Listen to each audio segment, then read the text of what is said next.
Hello everyone, welcome to the channel.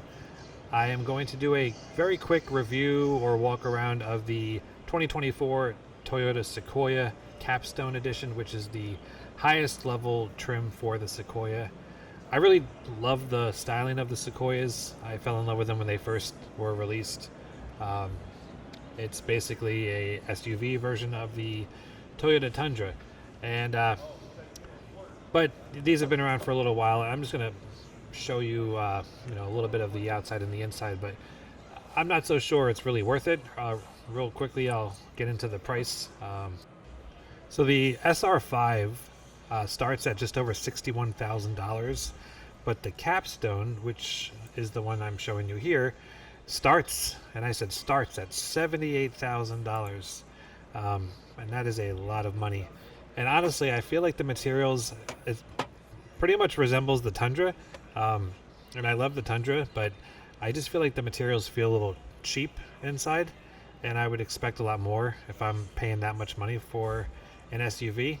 I do love the looks of it. I love how roomy it is in the front row. I love the large screen. Second row is fine too. However, the third row is basically sitting on top of the floor. I really don't feel like there's much room. I'm going to be putting a video out for the Honda Pilot, which really isn't comparable to this, but in certain ways it is. It is a three-row family hauler, and I feel like the third row has a lot more room. Even though this Sequoia is bigger from the outside, the Honda Pilot seems like it has a lot more room on the inside. But yeah, here's the second row.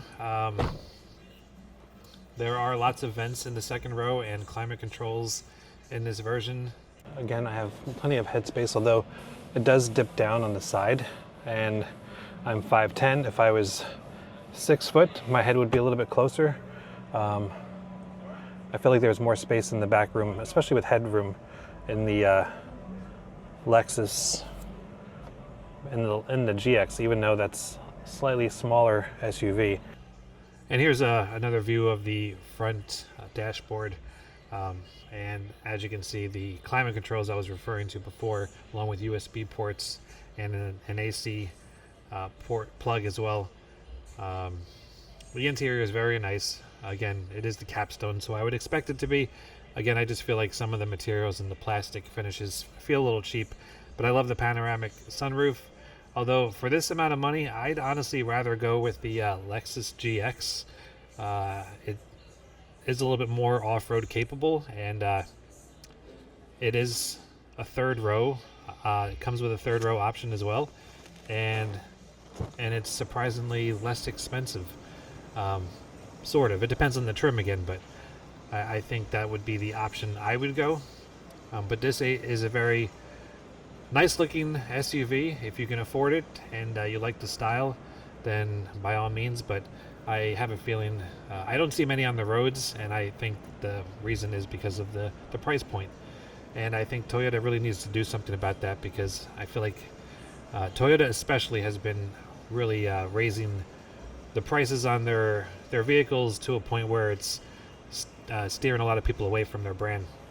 But anyways, that's it. I hope you enjoyed this. I told you it was going to be short, but I will see you next time. Please hit that thumbs up button if you liked it. Bye.